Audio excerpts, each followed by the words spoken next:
So this is Karuna Buddhist Vihara, and we're in Mountain View, California.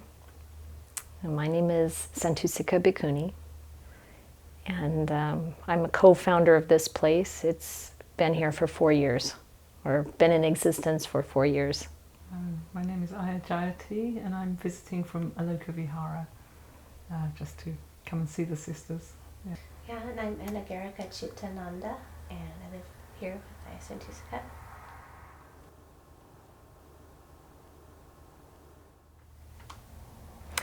Well, it's a place where monastics live, so in this case, bhikkhunis or nuns in training to become bhikkhunis, living together harmoniously, practicing, studying the Dhamma, and a place where people can come to learn, to talk about whatever their problems are. It's really a center for the practice and sharing of the Dharma. We're available to the community in the same way in this culture that a church is available. I mean, this is classified as a church. It's a Buddhist church. And so the same things people would come to Catholic priests or Protestant ministers for, they may come here. To ask for blessings, to have ceremonies, to come for instruction. And because we're alms mendicants, we're dependent upon the laity to give us whatever it is we need. So those 4 requisites of shelter and food and robes and medical support.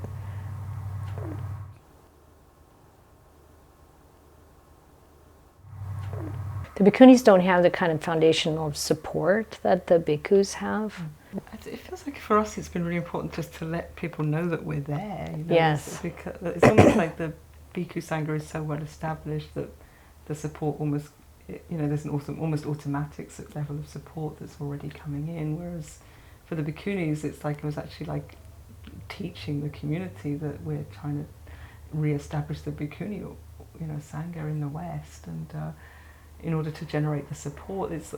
For myself there was a little resistance of us to like the kind of PR level, that was kind of okay, the website important, those things that that enable people to have access to what we're trying to do, and often I'll meet people out and they'll be like, I didn't even realise there was such a thing as a Buddhist nun, we only ever heard about the monks. So just, I would say that's quite a big piece of it, just letting it be known that we're here. Yeah. And in some ways, it's not so different from what the monks had to do maybe 20 years ago here. Mm-hmm. And in many ways, we're riding on the merit that they've made in doing that, because many people in this area know about the monks, and then they see the bhikkhunis and they go, oh, good. Here are women that we can go to. I think there are more differences perhaps in the way we interact with each other, because women are different from men.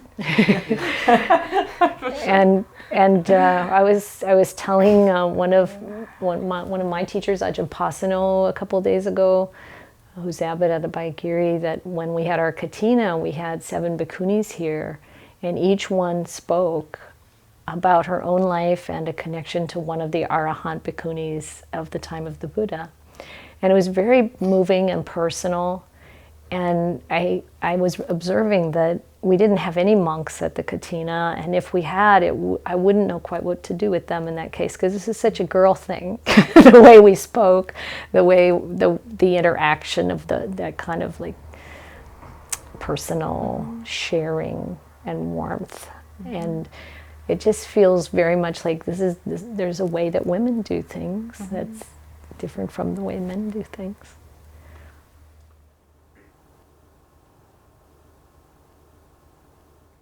It's important for me. Me too. Yes, I very much think so. I actually think it's important for people to have good role models doing wholesome things in whatever dynamic we can define, whether it's ethnicity or age or gender. I think it's, if you can see someone who kind of looks like you and has those characteristics, or maybe some shared history, and you see them doing something that's wholesome, it's inspiring. It gives you more of an empowerment to be able to do that yourself. Often, like when we go out to teach, you really get that feedback from the women. They're like, oh, I just really, it would really feel inspired by seeing that there's this possibility to practice in a kind of deeper way, that's available. So, yeah, I think it's important, yeah. There can be. It depends, like, on the level of attunement and things. I mean, certainly in the order that I came from originally in England, it was a bhikkhu who was setting up the training for the nuns, and some of the things just didn't translate to just do, well, this is what the guys do, so this is what the girls are going to do. Some of those things just didn't work out so well, so there had to be some adaptation. It was like, how do we make this a form that is a livable kind of working practice for women? It's so sometimes there needs to be a kind of tuning in to, like, hey, this is like, women may need a different interpretation of that. So yeah, I think there can be, but also one of my main teachers is a bhikkhu who, so it's just, it can happen. It's not a given, I would say. Yeah. I would say one other thing is that often women don't want to talk with bhikkhus about certain things in their life, where they want to talk with a bhikkhuni. There are things you understand about their experience that maybe the bhikkhu wouldn't understand. I feel very fortunate to be able to be a bhikkhuni and living here, where women's rights have had a more chance to mature. And so people aren't constantly giving us the message that we're doing something wrong by, being bhikkhunis. They're saying, oh, why not? That's great. We support that. We want women to be able to do these things. That's because of this, 40 years of cultural shift in favor of women being able to take on lots of different roles in society. When I go to Thailand, there's a lot of that kind of message, maybe non-verbally, that you're doing something wrong, or even just assuming that I'm a monk, that I'm a male, because for many people there's no image of women in these robes. If you are in these robes, you're impersonating a monk, which is not at all what I'm doing. The women's rights awareness has been a huge help. It makes it possible for us to live this life this way here. I'm just thinking from, we came from a monastery in England where there was one of the issues was the sort of just the imbalance of power between the genders, and the women couldn't take full ordination, and the kind of party line was just like, well, it doesn't matter because we're going beyond self, we're going beyond gender, so on the conventional, that's just the conventional, we're going to the ultimate, so it was kind of dismissed. And when coming to the US, people were outraged at this, that women didn't have the same level of ordination. They were like, and it was just a wake-up call for me. It's like, oh, although we're, the aspiration is for the ultimate, we still have to work through the conventional, and these things are important while we're still in this world with these bodies. It's really relevant. So it was kind of, for me, it was like, oh, I really have to actually bring that more into focus and see it's because there was that kind of, if you like, outrage, that it's just like from that there was an opening for the Bhikkhuni Sangha to start to kind of manifest in the West, and it's sort of been blocked. So it's been an interesting, just that experience for me in the US. Yeah.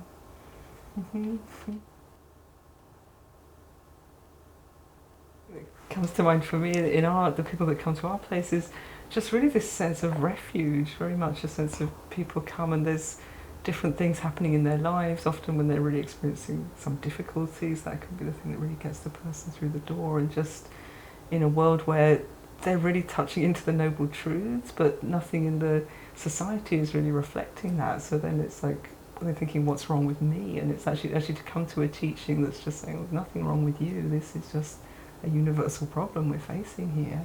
And it's just that sense of like relief that can give for people, and that there's also a way to then work with their their issues. That's no longer a personal problem, but it's a kind of way through, and just having the support of Sangha, practicing with a community that are all kind of recognizing that is just really helpful for people. I think people come to this place, Karuna Vihara, partly because what we're offering is something very traditional. So we do the traditional chanting and we study the suttas out of the Pali Canon, and we do it in English with reference to this culture.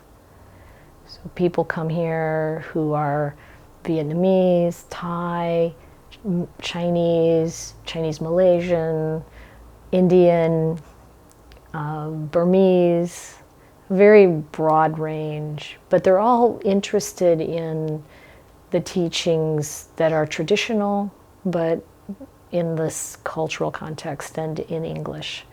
And some of them are maybe first generation immigrants. You know, the younger generation, they don't relate so well to the ethnic temples.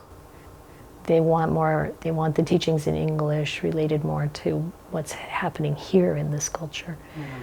And how as Sister Ayya Jayati was saying, how do they relate these teachings? How can they make use of these teachings in their modern life here and now, dealing with what they're dealing with, which is a very fast-paced society and economy here.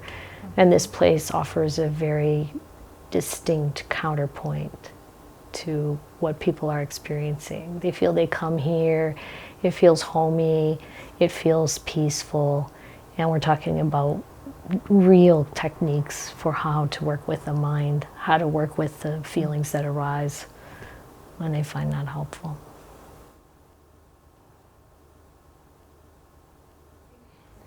I don't really feel like I'm leaving anything behind. I mean, it's interesting now with the technology and things, I can still easily stay connected to friends and family when it's appropriate, but it feels like such a benefit to be able to put all of that down and not have to worry about being so connected all the time in the way that people in the world are. Like they're just glued to their phones 24/7 kind of thing. and it's exhausting. So to me it's definitely a benefit to just be able to practice and spend time focusing on Dhamma and thinking about Dhamma and not wondering what somebody else is doing on Facebook all the time. So yeah, it's a relief for me. Well, it's implemented differently in different places, but here we don't handle money. And we have a treasurer who collects the cash donations and takes care of all of that for us. It really helps to relieve the mind of thinking about what you may want to buy. It really helps bring very much forward that idea of being interdependent with the lay community. That everything we need has to come through their hands and through their wish, really, their support. So it's very powerful, and Anagarika Cittananda in about a week will take the seminary ordination, and that's when she stops using money and stops driving a car. And it's a big change. It's not the full ordination yet, but it's a big change on that path, which again is a relief.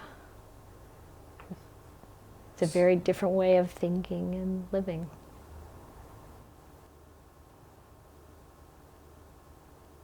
Not handling money doesn't mean you don't need money. Everything requires money. The rents are very expensive nowadays. There's costs for everything. So the monastery needs money, and people make donations. That's how we manage to continue. That's the only way, through donations. But those donations are handled by our board, by our treasurer, and we appreciate every bit of it because it really makes it possible to share the Dhamma. There have been times as we started that there was some stress and not having, not really having enough to take care of the basics.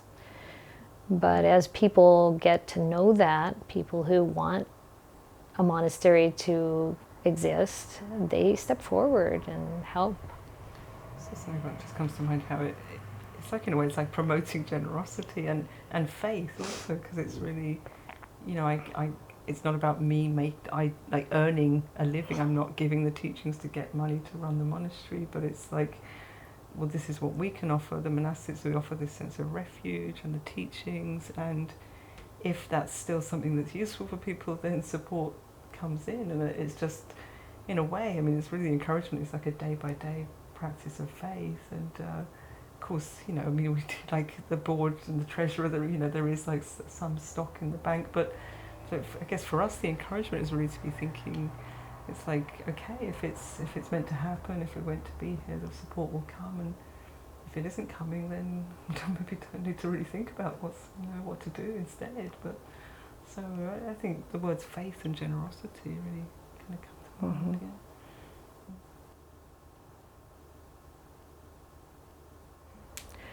Well, there's so much practical wisdom in what the Buddha taught that I think a lot of non-religious people, they like Buddhism because you're not expected to accept on faith something that they don't believe. They can come and listen to how to work with certain issues in their lives and apply those techniques. It might lead them to become more interested in Buddhism as a religion, but it's not necessary that they pick it up in that way, and they can still get a lot of benefit. I think a lot of people that come just enjoy the sense of peace. They don't want to bow to the shrine. They don't want to do any kind of formal acts of, religious acts per se. But they like the feeling inside the monastery. So.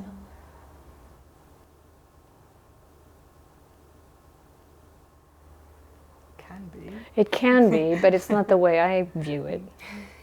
And we're not set up here really to promote that. We're set up here, Buddhism as a religion, which is in contrast to some of the lay-led groups in this area, where I think it's coming from much more of a psychological or philosophical position. And so one way that we provide a counterpoint is by, really presenting Buddhism as the whole religion with its cosmology. And so some people are drawn to that and other people aren't. The use of ritual. Yes, ritual.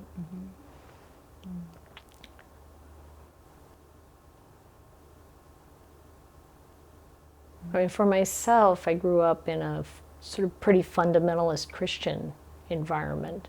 So I have that history.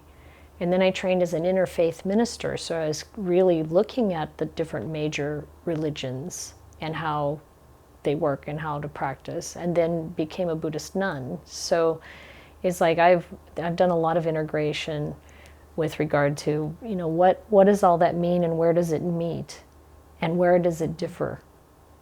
And so as people come through the door who have also a variety of experience and various beliefs, I think it's possible to relate to them and translate, in a sense, what it is that the Buddha taught and how that connects. And also what it offers that moves us further down the line to more peace and serenity and freedom. So I feel like that whole melting pot has been really valuable. And for myself, it's really deepened my confidence in the Buddha. His teachings are so clear and so complete. I became interested in Buddhism because my son became a monk in Thailand. And I was able to spend time in those monasteries and learn from those teachers and learn from my son about what that life was. And I saw that these people were actually living their religion. They were actually sincere and practicing well, and the teachings of the Buddha were so clear. And I actually saw a vision of myself as a nun in my meditation. And then I couldn't let go of that idea. And eventually my life shifted in a way that it made it possible. I knew, though, yes, this is how I want to live my life. I want to live my life in community with other women. I want to live my life focused on study and practice of the Dhamma.